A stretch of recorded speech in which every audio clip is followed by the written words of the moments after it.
नमस्कार दोस्तों। चलिए आज सीसीसी परीक्षा के लिए कुछ सबसे जरूरी और नए तकनीकी विषयों को समझते हैं, वो भी एकदम आसान हिंदी में। इससे आपकी तैयारी में बहुत मदद मिलेगी। तो क्या आप अपनी सीसीसी की परीक्षा के लिए एकदम तैयार हैं? अगर थोड़ा भी शक है तो चिंता मत कीजिए, ये सेशन खास आपके लिए ही है।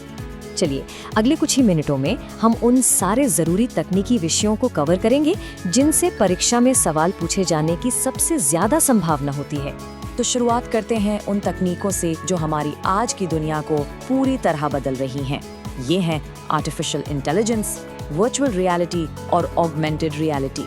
सबसे पहले बात करते हैं आर्टिफिशियल इंटेलिजेंस यानी एआई की। देखिए, ये वो तकनीक है जो मशीनों को हमारी यानी इंसानों की तरह सोचने, सीखने और खुद से फैसले लेने की ताकत देती है।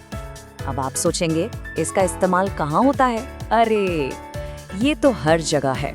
आपके फ़ोन में गूगल असिस्टेंट या सिरी से लेकर बैंकिंग के कामों में, अस्पतालों में, और जब आप ऑनलाइन कुछ खरीदते हैं, हर जगह एआई काम कर रहा है। और हाँ, परीक्षा के लिए ये बात जरूर याद रखें, अगर सवाल आए कि एआई एक कंप्यूटर आधारित तकनीक है तो इसका जवाब हमेशा सत्य यानी ट्रू होगा। ये बहुत महत्वपूर्ण है। अगला टॉपिक है वर्चुअल रियलिटी या वीआर। इसमें क्या होता है? कंप्यूटर एक पूरी तरह से नकली यानी आभासी दुनिया बना देता है और आप एक खास हेडसेट पहनकर उस दुनिया के अंदर होने का अनुभव कर सकते हैं। और फिर आता है ऑगमेंटेड रियलिटी मतलब एआर। अब ये वीआर से अलग है। एआर आपकी असली दुनिया को नहीं बदलता, बल्कि उसी के ऊपर डिजिटल जानकारी दिखा देता है, जैसे स्नैपचैट के मजेदार फिल्टर्स या पोकेमॉन गो गेम। तो दोनों में सबसे बड़ा फर्क क्या हुआ? बहुत आसान है। वीआर आपको एक बिल्कुल नई काल्पनिक दुनिया में ले जाता है, जबकि एआर आपकी असली दुनिया में ही डिजिटल चीजें जोड़ देता है। इस फर्क को समझना बहुत जरूरी है।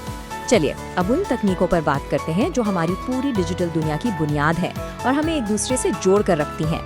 क्लाउड कंप्यूटिंग, ये नाम तो आपने सुना ही होगा। इसका सीधा सा मतलब है अपने डेटा और फाइलों को इंटरनेट पर किसी सुरक्षित जगह पर स्टोर करना। जैसे आप गूगल ड्राइव या ड्रॉपबॉक्स का इस्तेमाल करते हैं, वो क्लाउड कंप्यूटिंग ही है। इसका तरीका भी बहुत सरल है। देखिए, आप अपना डेटा इंटरनेट पर अपलोड करते हैं, वो किसी दूर के सर्वर पर सुरक्षित हो जाता है और फिर आप उसे दुनिया में कहीं से भी किसी भी डिवाइस से इस्तेमाल कर सकते हैं। परीक्षा के लिए एक और जरूरी बात, क्लाउड में आपका डेटा आपके कंप्यूटर या फोन पर नहीं, बल्कि एक रिमोट सर्वर यानी किसी दूर रखे कंप्यूटर पर सेव होता है। इस बात को ध्यान में रखिएगा। अच्छा, अब बात करते हैं इंटरनेट ऑफ थिंग्स यानी आईओटी की। इसका मतलब है जब हमारी रोजमर्रा की चीजें जैसे स्मार्ट घड़ी, घर के बल्ब या फ्रिज इंटरनेट से जुड़ जाती हैं और एक दूसरे से बात करके हमारे काम को आसान बना देती हैं। हमारा अगला विषय है बिग डेटा। देखिए, जैसा नाम है वैसा ही काम। बिग डेटा का मतलब है बहुत ही ज्यादा मात्रा में जानकारी, जिसे संभालने के लिए हमें खास कंप्यूटर और तकनीक की जरूरत पड़ती है। इस चार्ट से आप अंदाजा लगा सकते हैं, अगर ये छोटा बार सामान्य डेटा है तो देखिए बिग डेटा का आकार कितना ज्यादा विशाल होता है। ये सिर्फ ज्यादा डेटा नहीं है, ये डेटा का महासागर है। चलिए अब हम अपने आखिरी हिस्से पर आते हैं, जो कि डिजिटल दुनिया में हमारी सुरक्षा और नागरिकता से जुड़ा है। Cyber security. इसका मतलब है अपने कंप्यूटर, मोबाइल और अपने ऑनलाइन डेटा को चोरों से मतलब वायरस, हैकिंग और ऑनलाइन धोखाधड़ी से बचाना।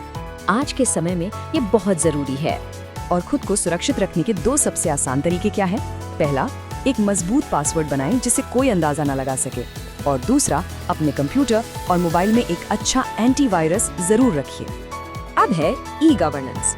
इसका सीधा सा मतलब है सरकार की सेवाओं का ऑनलाइन यानी डिजिटल तरीके से हम तक पहुंचना।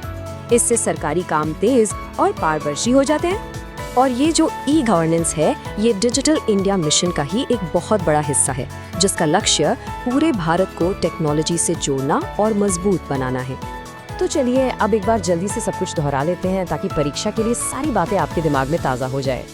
तो याद रखिए, एआई, वीआर और एआर जैसी तकनीकें दुनिया को देखने का हमारा नजरिया बदल रही हैं।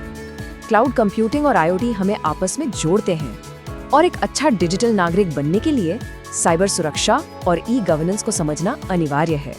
और जाते जाते आपके लिए एक सवाल छोड़ जाता हूँ।